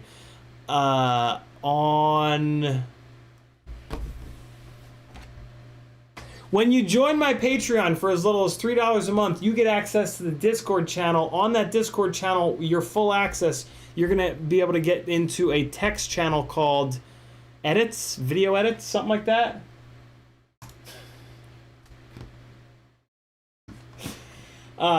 And while I'm setting up the giveaways, I play a couple people's stuff. Jesus, you know what it is? I'm hungry. I'm very, very hungry right now. Don't drive hungry. GoPro, what's the name of the monthly GoPro monthly subscription? There it is. Okay, cool. I just want to leave a tab opened as a reminder. Okay. So yeah, we're gonna do the Patreon giveaways. The Video Collective is the name of the text channel, and in the Video Collective right now, we've got an edit from B-Man, an edit from Bob Noxious, an edit from CiottiFPV that you guys are going to get to enjoy. Let me just open this up real quick here. Pause. And here's Bob's. And pause. And here's B-Man. And pause. All right, cool. And you're going to get the sultry sounds of Epidemic Sounds for your soundtrack. I just said the word sound like 80 times, which always bugs the shit out of me. All right, so I'll be back. Enjoy some of the beautiful people in the chats flying. I'm going to get these wheels set up, and then we're going to do some giveaways. Here you go. First up is B-Man.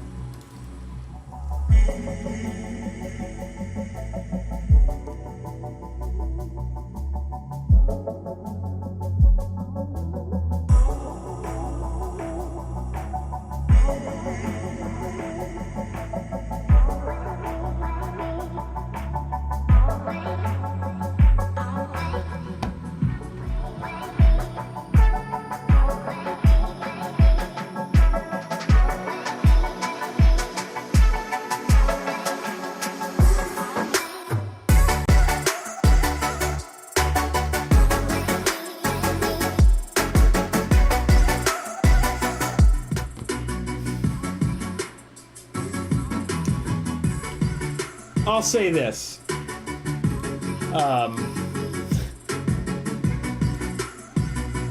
I noticed. So I was at Maggie's house last week, and I had to upload. I had to do a little bit of work on the laptop, and I had to upload some stuff to my Google Drive, and it went like. It must have gone like 40 times faster than it does here. So at some point, I'm going to have way better internet. So just keep waiting. Keep waiting. Are you cool now, computer? Is everything loaded over here on the other screen? Are you good? Can you play a fucking YouTube video, please?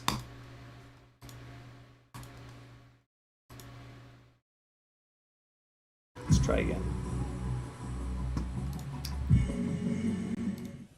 諦めんだよ諦めんなお前どうしてそこでやめるんだそこでもう少し頑張ってみろよダメやめ諦めたら周りのことを思うよ応援してる人たちのことを思ってみろってあともうちょっとのところなんだから俺だってこのマイナス10度のところしじみが取れるって頑張ってんだよ絶対やってみろ必ず目標達成できるだからこそネバギブアップ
boys and girls, I have everything set here and ready to go for these giveaways.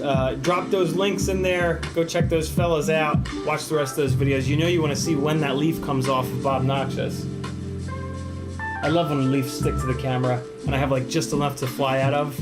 Shake it around, try to get it off. What's happening here, Epidemic Sounds? Okay, there we go. Thanks for that. All right, here we go. We got some wheels. We got some prizes. We got some things. First wheel. Let me get caught up now. I have to get caught up on the chat real quick because once we do the super chat giveaway, the chat's gonna go to hell. So let me get caught up real quick here. Gamma says, I have more. I'm just so busy with work and laziness. Definitely need to factor. Maybe there's a push I needed. More to come soon. Very cool. Love it. Patrick with a 10 squiggly. Maybe that's pounds. He says for the draw. Usually I have to wait. So for the future, Patrick, always wait until I set it because sometimes it's not $10. Sometimes it's a different amount. But we'll just make it 5 and 10 like usual.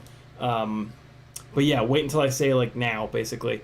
June Loco says better late than never. What's good? And then Rob Oxison says, what's the super chat? We'll do it 5 and 10. But wait. Don't do anything yet. Okay. For Christ's sakes. I'm hitting all the wrong buttons. Why is this happening? Stop it. Stop it. Stop that. Okay. There we go. Got it. $5 a month Patreon tier is going to be 2 packs of the GemFan Hurricane 3016 Tri-Blades, the best, what are they called? Toothpick props in all the lands, an RXSR, a Beta FPV BT 2.0 1S 300 mAh, and a couple of my stickers. I'm going to find something else to throw in here. I'm going to find one more thing to throw in here. But I was in a crazy hurry to get everything set up here before the stream. Here's the wheel. Is that the right button? That's the right button. Here's the... Okay, we're dead. We're going. Hey, here we go. Whee! Here's all the people. Oh, there's everybody. You're on there. Whee! It's either Thiago or Robert Knox. Robert Knox pulled it out at the last second. Congratulations, Robert. You've won some stuff. I'm going to message you on Patreon for your address and send it on out. ROBERTKNOX. Kitten, this is a bit much with the whole running around under the table thing. It's a lot, buddy. It's a lot. Don't give me that stinky ass look. What was that?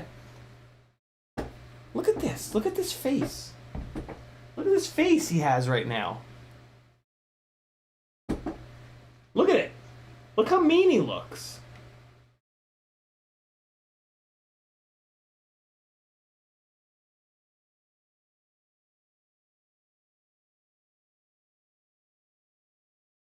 He's not happy about this. He's not. Okay.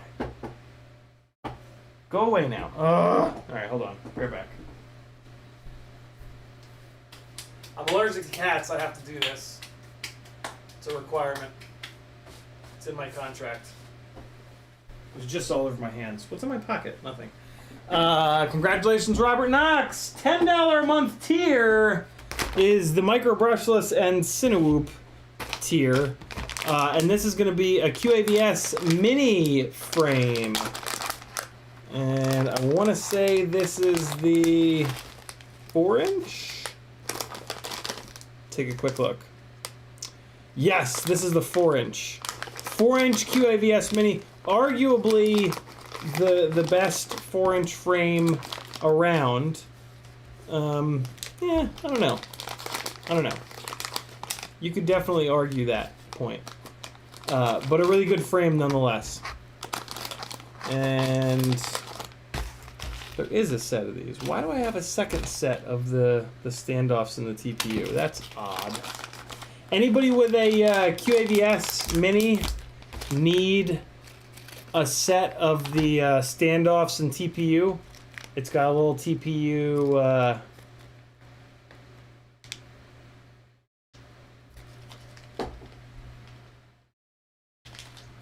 Will these work on the?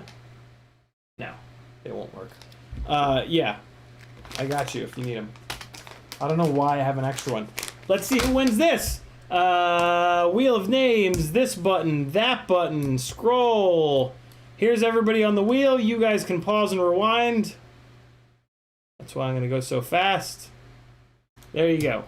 And I'm gonna hit the shuffle button a bunch of times to double shuffle, and okay! Oh. The goat made a fraction of a second scream. Looking like Aaron FPV, maybe Big Willie FPV. It's Aaron FPV. Congratulations, brother. This is a black thing, and I've got a black pen. That's not gonna work. Here's a red one. Congratulations, Aaron, for having the normal spelling of my first name, but also for winning yourself a fantastic 4-inch frame. I'll be talking to you on Patreon. 5-inch tier is up next, and it's a good one. It is 3 sets of the pre-production Freestyle 4s. These are not going to be quite as durable as the Freestyle 4S's, but you can put them up in the air, see if you like them. And a full set of T-Motor Velox Veloces, which are a 2206.5, 1900 kV. So this is a 6S, 5S motor. 2206.5 is a really interesting size. These are really, I really kind of want to keep these, but I've got too much going on. So whoever wins these, please get back to me and let me know how you like them. Here's the thing and the place. Here's everybody that's on this top tier, and much shuffling, much goading, much screaming. Somebody's gonna win some motors and props, and that person's name is either Jason Crabtree or Stephen Gollard. It's Jason Crabtree. Congratulations. You have won, my man. I'm gonna write your name down on one of these motor boxes, which might not be a great idea, but I'm gonna do it anyway. T-R-E-E. There we go. Congrats, Jason. You've got some motors coming to you.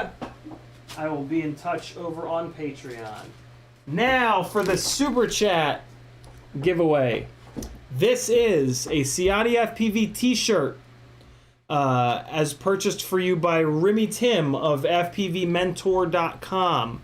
If you've got somebody that's getting into the hobby, or if you have technical questions and you want one-on-one help, that's what Remy Tim can do for you, and he's great at it. It is a set of skateboard grip tape transmitter grips from Tweed FPV, and it is a digital copy of FPV Flight Dynamics by Christian Malika. And then I'm going to ship you a set of pre-production Freestyle 4s, Freestyle 3s, and 5226s, so you can try pretty much all of the new GemFan props, as well as a set of motors with a cool story behind them. These motors actually used to be Onigiri's. So they've got a little bit of history to them. These are Impulse RC. They're actually just T-motor F20 V2s in 3200 kV. Very, very smooth running motor. I'm pretty sure it's a 1507. I'm pretty sure these are 1507s. But yeah, that's going to be our Super Chat giveaway for tonight. It's going to be $5 to go on the wheel once, $10 to go on the wheel twice. If you don't want YouTube and Google to take 30%, go to CiottiFPV.com and there's a PayPal button. I've got my PayPal opened up right now.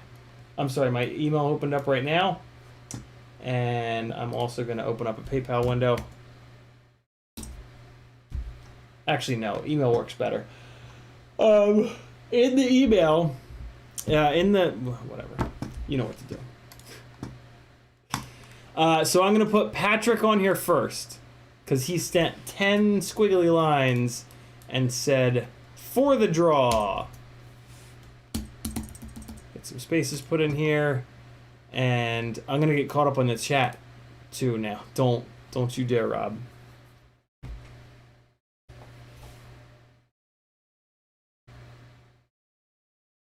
Lava lamp's moving, and there's no cockroach on the wall. You fucker. June Loco says better late than never. Rob Exton says what's the super chat dollar amount. Also says cat's chasing a huge cockroach on the wall behind you. Family Guyver says Ciotty needs a dog to keep that cat in check. There will probably be a sweet little doggy in my life soon enough, and it'll be fun. I had a big ass German Shepherd growing up, which was kind of a pain in the ass. Small dogs for life. Matadorson says I got 2 of those QAVS frames. You can send the TPU with the rest of my upcoming. Do you need the TPU, Metal? And am I shipping you something? If you need it, it's yours. Drone Pilot says, how are you? I'm good. Hope you are as well. What's going on? YouTube chat. There it goes. Okay. Frank Nicholas dropping the links to CiottiFPV.com. Thank you, brother. Austin Jennings with a $10 super chat. He says, thanks, brother. I enjoy the stream.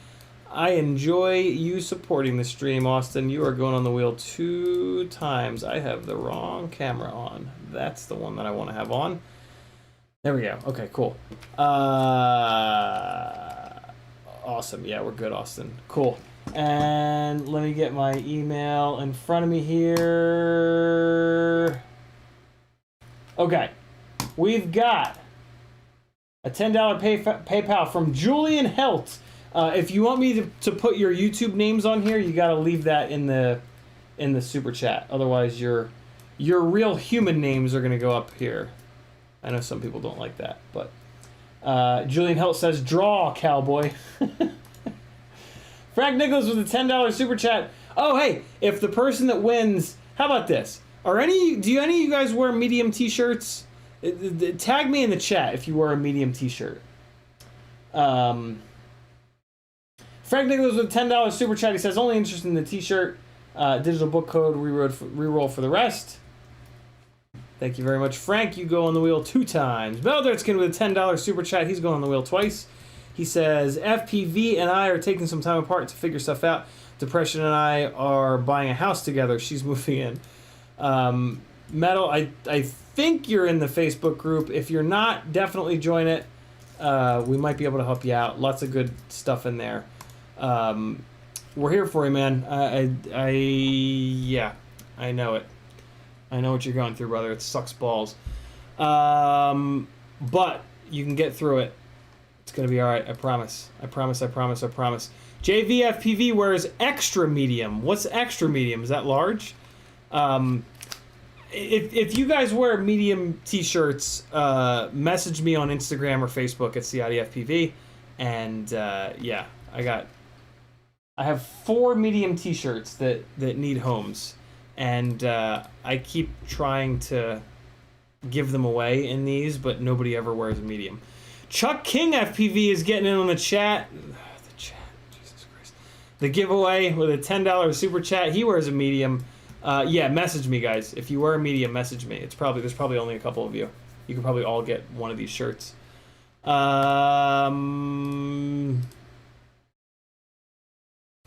we go. Okay, good. Caught up there. Get mail. Chuck King, you're on there twice. Metal Dirtskin, you're on there twice. Frank, I got you on there. Austin is on there, and Patrick. All right, good deal. CMYK wears medium. Very cool. All right, CMYK, you get first. You get first pick. Of things. There's this. There's this. There's... Ooh, this one's got cat hair all over it. That's worth extra. There's this one. And... there's this one. There's even another one of these. cutting the collection down. Let me know which one you want. All you guys, let me know which ones you want.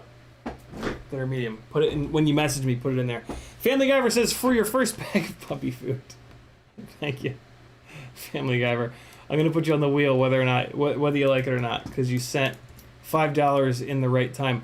Doc Cock 100. 10 pounds, not for the draw or Mazda, for hookers and hard drugs. Thank you, Doc Cock, and thank you for giving me the opportunity to say Doc Cock over and over and over again. Smooth and Groovin' was testing out GPS for the first time on a backup analog rig. Doesn't fly anymore. Long story short, lost control of the quad, and now it's gone. First bird gone. What the fuck? The GPS is supposed to recover, not lose. That sucks, dude. That sucks. Metal Dirtskin says medium club over here too. Metal Dirtskin, you get second pick, maybe even first pick. You and CMYK FPV. You definitely get first and second picks of whatever of those shirts you want. Just let me know. Message me, let me know. And let me know if you want these too, Metal, at the same time. I got a million things going on at once. Get mail, I think either we're good to go for this giveaway or PayPal is not sending me emails. So let me log in real quick. And then we're gonna oh my god, it's after midnight already. Jesus, sorry for making you guys wait so long for the giveaways. You all just had good questions, which has been happening lately. And that's kind of the point. Oh, come on. There we go. Okay, now I think we're good. Come on, come on, come on, come on. Come on, internet. You can do it. You can do it.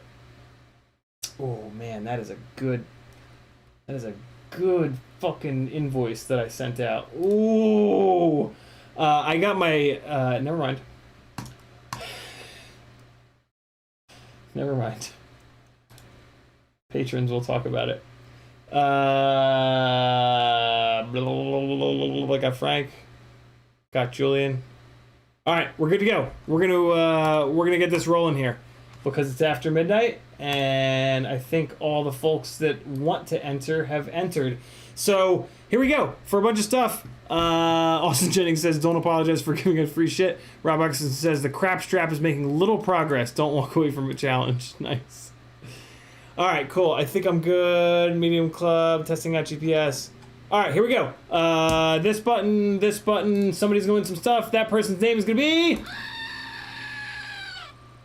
coming up in a second. What am I going to write it down on? I'm going to write it down on here. It's Julian Helt. Congratulations. Julian, you've got some work to do. You need to message everybody in the whole world. Ready, go. IANHELT.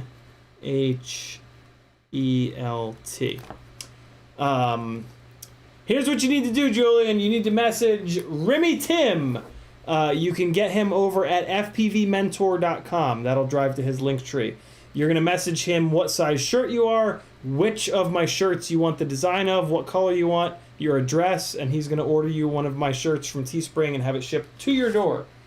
Then you need to message tweetfpv@gmail.com. I'm going to type this into the chat. fpvmentor.com. And then tweetfpv@gmail.com.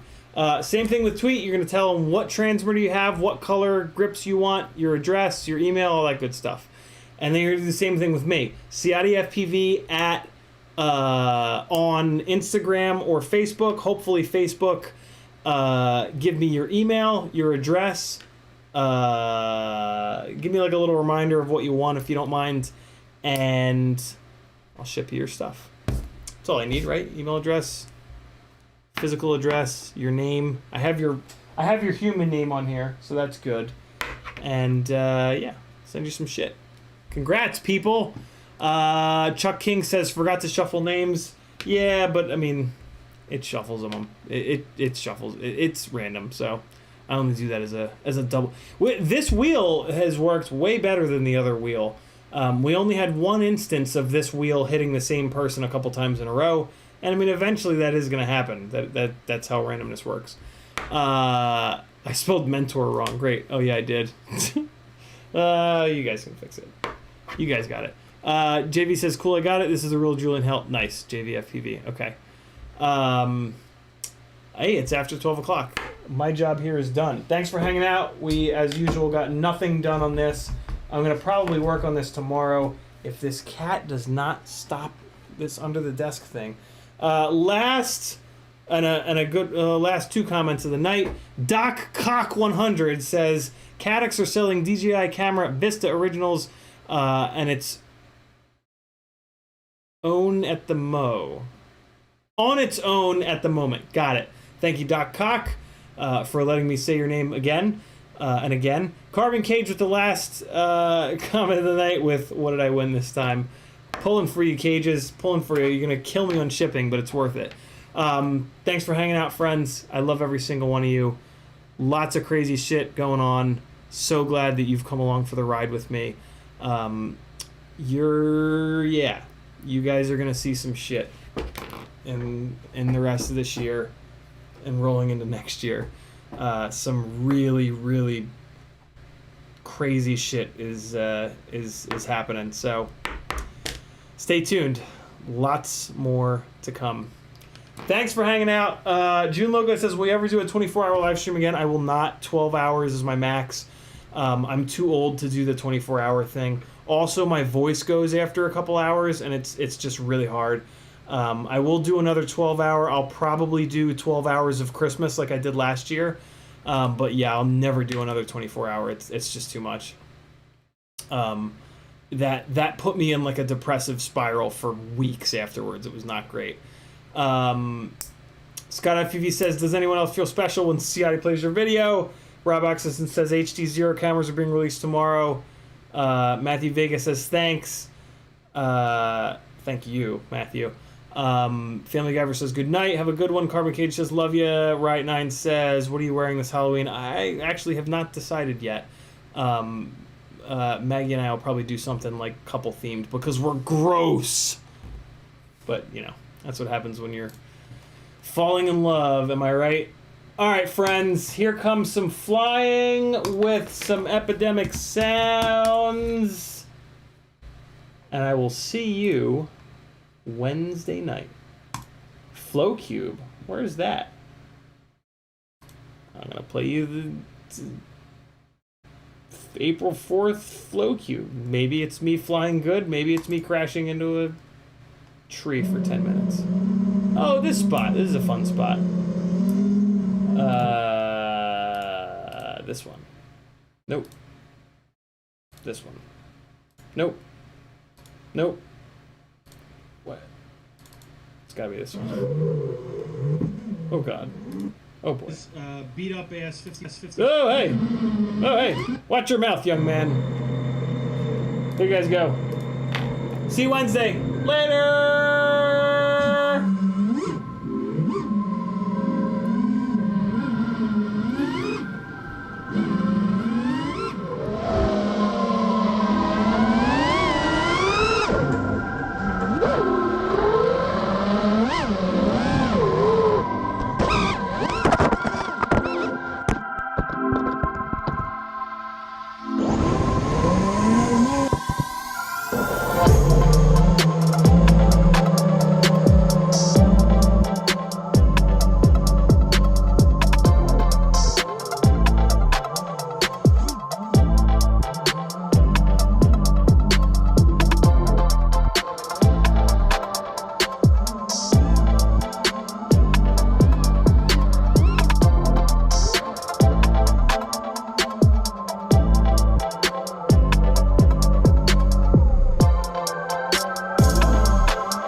Caution.